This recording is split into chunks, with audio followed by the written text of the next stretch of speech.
This article explains how to manage work orders using WebWork Azzier. This guide will walk you through the steps for adding color to priority codes in WebWork Azzier. Click a work order on the right control panel.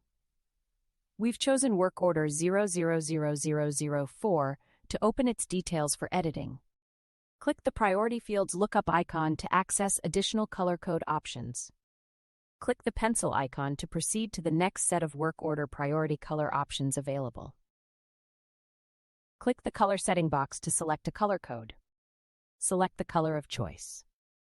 Please click here to confirm the color change made to the work order priority code Urgent and proceed.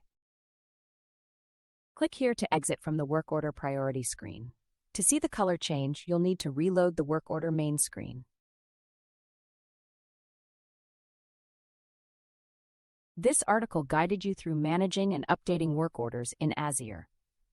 You learned how to efficiently access, modify color codes, submit changes, and finalize updates.